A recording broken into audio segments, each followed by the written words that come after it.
Hi guys, let's talk about director Bala. Well, Tamil cinema used to be a preeminent industry in South India just as Bollywood was in the north. Although now a lot of hardworking Telugu, Kannada directors and Malayalam directors as well have brought their respective industry to the top, while Hollywood directors are too busy with cast politic films and the heroes are busy with collecting fans instead of creating groundbreaking movies. Well, that's a different topic for a different video. So today we want to talk about director Bala, and along the line of famous directors of yore, including people like Bala Chandra, who made lots of socially so-called revolutionary types of films back in the day, in that era, followed by Bharya Raja, who became famous as a person who brought village subjects to the front line, and then Bhagyaraj with his strong sense of script and screenplay, which kept the audience at the edge of their seats. And then subsequently we had Mani Ratnam with his very haiku-like, very brief dialogues as well as very modernist kind of a thinking, and Shankar with one word which is called Brahmandam or grandeur, where Shankar's films were seen as over-the-top, expensive blockbusters that sort of digs into the common man's dream of living an what do you call it, an exalted lifestyle. So Bala, let's talk about Bala. Bala is quite interesting because Bala's niche, he found his angle in the or his position or his fame in the film industry by going the ugly route. If people like director Shankar and Maniratnam represented all the high points of a human being, his aspiration, director Bala and his acolytes represented all that ugly side of that same human being, all the bitterness, violence, animal side of him. So Bala was a symbol of that. So Bala, who broke through the South Indian cinema consciousness in 1999 with the film Sedu, starring a then struggling hero Vikram. Subsequently developed more and more fame with his other films, whereby on the surface it looks like an art film, and as he himself put it, he stealthily includes commercial elements in the form of the way songs are made, guest appearances of film stars like Simran and Surya, and comedy sort of interspersed with the characters themselves rather than using a traditional separate comedy track like was done back in the 80s and 90s. So those are Bala's unique touches. So people celebrated Bala for that. However, those who were very close to his heart, people like his guru Balu Mahendra, a famous director in his and cinematographer in his own right, Raja, a musician par excellence who worked in quite a few of Bala's films. All these people over time moved away from Bala. Bala's knack or desire after the darkness or the bitterness or the violence of humanity uh, made people move away from him. The question is whether Bala's inner animal, rather than becoming a gangster or a criminal, he's channeling it into art, which is a good thing, I guess, because maybe that's the best way people can, how to put it, go in a positive direction in life. Let's say a young man has a lot of aggressive tendencies. If he channels it into becoming a policeman or an army soldier, or maybe like Bala's case, making art, maybe he's in a much more, or in a car racing, for example, he pours that energy into a more positive direction rather than going into criminality and going to the jail and so on. So I guess in that sense, it's okay, but in other aspects, it is kind of worrying.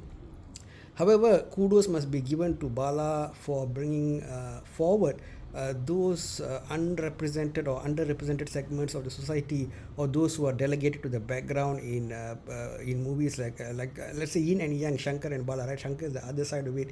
So in Shankar films where they talk about Cheri people, where they talk about black skin people in a certain kind of derogatory way, Bala celebrates all these so-called side characters. In 80s Tamil films, all those people who are very obese, who are midgets, who had all those deformities, were used as a kind of comedic relief, or put down upon and so on. That's how they had to earn their living. But Bala sort of brought forward and said that these people deserve respect, these people have their own life and so on, which is very fair enough. However, experience shows all that people with bad intentions and villains comes in all shapes and sizes. They can look like a model, they can look like an innocent person, they can be a priest, they can be anybody. And so any handicapped person or a lady or an elderly man, anybody can be a bad person or villain in real life. However, due to our own biases, we easily get cheated when we see people with a certain look driving a certain car and representing a certain segment of society. So hopefully, Bala's film at least makes people look at the world in a more objective manner. So the first person to sort of distance himself from Bala is his guru himself, Balu Mahendra, who queried him, why is your brain and your thinking going in such a vakram in Tamil, vakramana pada. That means it's like, in such a what is called it, ugly direction, right? So that was one thing. And then subsequently, slowly, even Ilayaraja found it difficult to tackle Bala's what do you call it, violent nature, as it were. Now, what's one thing very interesting? If anybody looked very carefully, I tremendously enjoyed the typical commercial film Pushpa 2 for all the reasons why anybody enjoys it. All the grand songs and fights and all those kind of things. But interestingly, Pushpa, the director Sukumar, seemed to have gotten some inspiration from Bala. If you see the Sandalwood Smugglers, some of the things, them crossing the river and all these kind of things, is reminiscent of Bala's Pidamagan.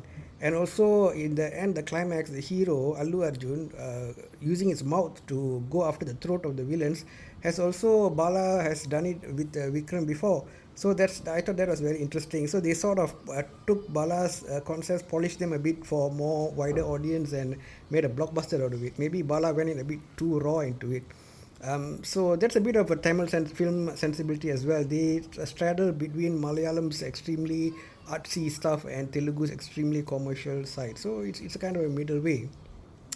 The second person, exactly the words I said just now, going after the throat, Ilayaraja found that a bit disagreeable for him, killing of people in Nan Kadavul, where the hero, spoilers guys, right, the hero kills the girl and whatnot to release her from this physical body. Interestingly, again, Bala goes quite deep into religion. Irony always is that he claims himself to be an atheist, but he follows closely the Aghori's way of thinking and all. He wears the skeletal, bony chain that they gave him. He feels quite close to them and whatnot. And also in the movie, it ends with the religious Bhagavad Gita verses. So one might run away from God, but somehow God finds their way into man, I guess. These are the initial people who Bala alienated, namely his guru Balu Mahendra and the music director Ilayaraja. Although Ilayaraja sort of grudgingly, could see that he here is an artist trying to put his vision out, but he did not really like what was happening. Next comes the heroes. Some heroes are very, very beholden to Bala. Shivakumar and Vikram acted in that breakthrough first film released by Bala, Sedu, which is a very tragic story.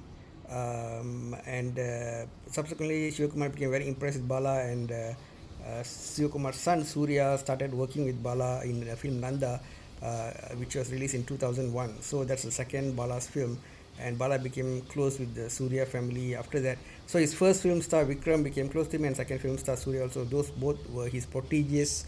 And in the film Pidamagan, which is like maybe almost peak Bala, both of them acted, and it was a very well received movie. It was beautifully done. It was a bit different from the typical commercial movies, and so although Bala keeps saying he stealthily introduced commercial elements, but people liked the way it was done. So that did quite well. But his penchant for negativity still ran throughout his movies. And so, besides violence, Vanmam in Tamil, Vanmam, it's like something kind of hatred kind of a thing in your heart. That's the meaning of the word Vanmam.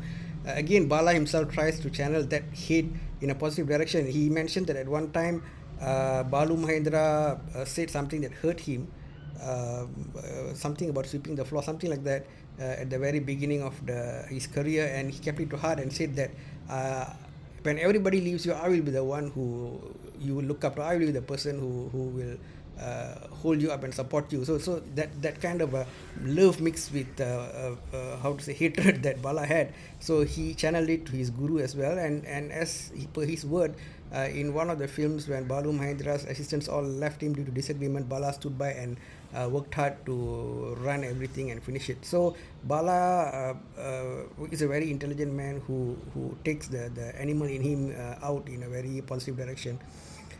Subsequently, what happened over the years, every 2 or 3 years, he will release a film. Until now, from 1999 till 2025, he has released director released about 10 films. So, Paradesi was one of his best works. 2013 won numerous awards. And as the years went by, hero Vikram, who is quite fond of Bala, for giving him the major break. Before that, Vikram's films were all flops, and Vikram wasn't going anywhere. He became a dubbing artist, and so definitely Bala has to be acknowledged as the person who gave Vikram his break. Because if Vikram was very how to put it, was very able to channel himself, so many of the other directors would have given him that path, but none did. After many films, finally Bala is the one who put Vikram on his trajectory, on his championship trajectory, right? So with the good intention, Vikram wanted Bala to launch Vikram's own son as a hero. Nepo kids, right? Tamil movies, Kollywood, full of Nepo kids. Even Surya, son of Sivakumar, right, is a Nepo kid as well.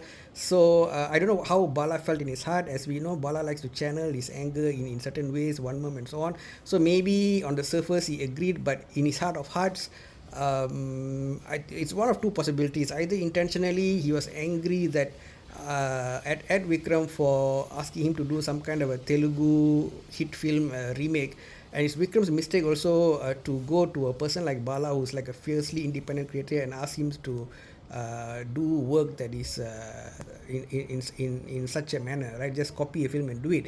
You can give it to any other genuine director. Why of all people you have to choose Bala? If he wanted his son to be launched by Bala, then he should have given that due respect and allowed Bala to put in an original or Bala style of a script and do it.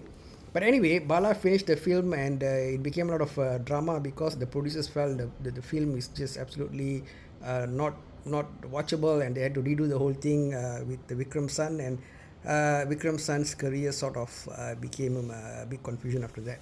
So after the event, ironically, Vikram's intention to give Bala his son resulted in things going 180 degree. And Vikram and Bala sort of separated, and during Bala's 25th anniversary celebration held under Suresh Kamachi, the producer, for his film Vanagan, Vikram did not turn up. Okay, so that's how he separated with Vikram, one of his favorite proteges. And next is there was another hero, Vishal. Vishal is also another Nepo kid, son of a famous producer, and he was insulted about his looks and all that, and he decides to use that energy in a positive way, and he became a very bankable star. And what happened with Vishal is quite sad. We do not know what is the truth, but the allegations say that Bala asking Vishal to act with a kind of eyes in a dislocated position in the film Avan Even, right? He wanted the eyes to look in a certain way, and after contorting his eyes for the duration of the film, Vishal started to get severe migraines, and it affected his health. So let me go on a sidetrack or a subplot now. Many heroes torture their bodies in various ways to entertain the public, and sometimes when we say that heroes earn so much of money, we have to take that consideration as well. They are sacrificing a lot, many of them. One thing I want to mention, if any film industry people are watching this, is that the hero can undergo various physical changes, but when it comes to the eyes, I would advise the directors and art team to be very, very careful, because eyes are very delicate organs. And the other hero, I forgot his name, he acted in the Labbar Pandu recently, the cricket related film, battle between son-in-law, father-in-law kind of a thing, whereby that hero acted as a blind man in some movie, and he contorted his eyes as well, and then subsequently he had a lot of difficulties health-wise. So heroes and art people, please be careful with your talents, eyes. Don't in the name of creating all this ugliness, putting black paint on the actor's face, cutting their hair in a very ugly way, and making them roll around in the mud and torturing them like that.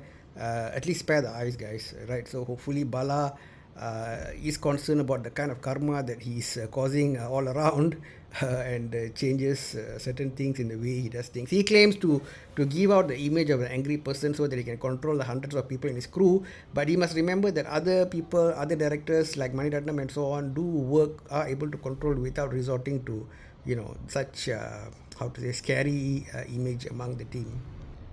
So the number of people who were affected by Bala continued to grow, almost as if like real life mimicking real life. And then Bala was left with quite a few supporters, as it were. And next up was this guy Surya, right, who was still supporting him through thick and thin. And Surya has always been uh, a person with his own set of controversies and whatnot. He, Karthi, Shivakumar, and they had their own, what you might call it, Panchayat in Tamil, or they had their own drama with director Amir. Now, how is Amir? Director Amir comes here in multiple ways, because director Amir, he is also from the Bala's group, the Madurai team of Bala, Amir, and the other guy who acted as hero in Taratapata. The name escapes me now. What is this? Nanda? No. Sasi Kumar, right? Sasi Kumar is the other person. But among these trio, the most violent minds come from Bala as well as Amir. If you see Amir's film Paruthi Veeran, it's a very violent and gory ending. So our concern is directors who are making the public getting used to these kind of violent things, and what does it does to the public's mind, right? So maybe something to think about. If artists and filmmakers make films that are inspiring, that make people want to be better, like in Hollywood films like Rocky and whatnot, a very simple turn faces all the obstacles and come up and something that's inspiring for everybody. It can be a male, female, handicapped person, whatever it is, right? Or different caste, or rich, poor, whoever it is, all are get inspired by that. So we would want to see artists go in the direction, but then again, art is all about freedom of expression, so we cannot just push aside his way or his view of the world and life. We can't, but since it's affecting people in many ways. I just talked about the public, but as I mentioned to you, the hero Vishal got health issues because of Bala's, maybe, okay, I wouldn't say yes, but maybe, or it can be a coincidence due to Bala's things. And Vikram, son, was sort of affected, intentionally or unintentionally, we do not know. And finally, Surya, acting in Vanangan. Vanangan also kind of means like the person who does not bow down in Tamil, right? He suddenly and shockingly decided to part ways with Bala halfway through the movie. So that was kind of shocking because, people say that Surya subjected himself to all kinds of Bala's pressures when he was starting out, but now that he's a big hero, he finds it a bit difficult to go through the Bala's military regime. So either that, or maybe when Surya saw how Bala was treating the cast and team around him, he felt not so happy. But he decided to call it a day and say bye bye. But kudos to Surya, because he still sort of maintains the respect for Bala and came for Bala's 25th year anniversary in Kollywood. And here we must also talk about Suresh Kamachi, is a producer for this film Monagan, another very interesting personality. His company is called V Media or V something, and Suresh Kamachi is also a peculiar producer. Suresh Kamachi has some experience, some background in direction and other aspects of the film industry. So, although he's a producer, he is not too money oriented. He cares about the craft. So people like Kalaipuli Tanu, also V, interestingly, the production company's names. These people have skills and some respect for the craft. So unlike companies like Leica, who throw a lot of money into getting the technicians and actors together, it's like a cook who has lots of money to buy all the ingredients but do not know how to mix it well. The skill aspect is lacking. That's why their productions are all suffering, and everybody's wondering why is it that the teams are great but the output is poor. But when you have good producers like Tanu or Suresh Kamachi, then it can make all the difference. So Suresh Kamachi very deftly handled a very mercurial actor like T. Rajendra's son Simbu to bring out that famous movie with Venkar Prabhu about time travel. I think that the name is Manadu, if I'm not mistaken. So very deft producer, very patient person, goes through a lot to bring out good art. So definitely Bala wanted him as a producer on board. And after coming on board, Suresh Kamachi, being somebody who really respects arts and artists, decided that it was very appropriate that Bala be celebrated his 25 years in Kollywood in the film industry, giving a very new coat of paint or trend to the film world, just like people like Balachandar, Bharati Raja, Maniratnam all did before. So the event was held, and of course the people who many people were conspicuous by their absence, but still some came to pay their respects to him. And interestingly enough, Bala, it seems finally after many years, is starting to look at the mirror, that he's alienating many people with his way, with his, what the word I said just now, the one mom, the hatred, the anger. Although it served him well financially and gave him fame, it's really, as he's getting older, a lot of people are moving away from him, and so he decided to give lots of interviews for this film. Since even Surya sort of semi left him in the film, I think it opened Bala's eyes greatly, and he felt he needed to be in touch with the people. That's why in the recent interview for the film Wanangan with the junior directors, he interacted with them. Although I would also feel it's a bit irritating, some of the questions the directors asked, some of the way they were trying to impress Bala, rather than talk spontaneously. It's a bit irritating, but Bala kept his patience and said that, in fact, very interestingly, he wants to learn from them. I really like that attitude, because for somebody who was like a legend, he says he's useless. He's very humble. He says very useless. He says he wants to know the truth. He wants to learn. All those are good things. But that violence and all is controversial. The jury is out there, guys. I mean, it's up to the viewers to decide the things that Bala's putting on screen, what they think about it. It's like a very mixed bag. But then again, as Bala says, if I'm just gonna make a very middle of the road movie, just please everybody, then it won't have a mark. It won't leave a mark in society and cinema. So he has a kind of a point there. And also he tried to subtly hint that this kind of violence and gore people sort of expect from him already, so they go with that expectation to a Bala movie to have a good tearjerker. And if he does not provide that, he's worried that his identity among the viewers and the critics might I think many directors are trapped like that. Shankar, he says he wants to make a small film, but everybody expect that Brahmandam from him, so he's trapped in his own image. However, I think that if from the very beginning of their careers they get comfortable doing a few out of the box different kind of movies, then maybe the audience will be more tempered, will give them more of a chance. So anyway, Bala, like him or hate him, he has left a big mark in Kollywood. Now he has come full circle. His film Managan seems to be doing a bit okay after the downhill journey he went post Paradesi in 2013. So maybe we'll see a new Bala, somebody who's a bit more empathic, a bit more diplomatic, a bit more concerned about the artist's health and so on. So this can only be good for Bala himself, the art world, and the film community in general. So let's wish all the best to Bala, and let's hope he comes up with more interesting screenplays, but to be also very careful about the welfare and health of his actors. Who knows, he might even direct Kamal and Rajini if he can get his act together in the future. Okay guys, that's it. Share your thoughts on director Bala. See you guys in the next video. Take care. Bye bye.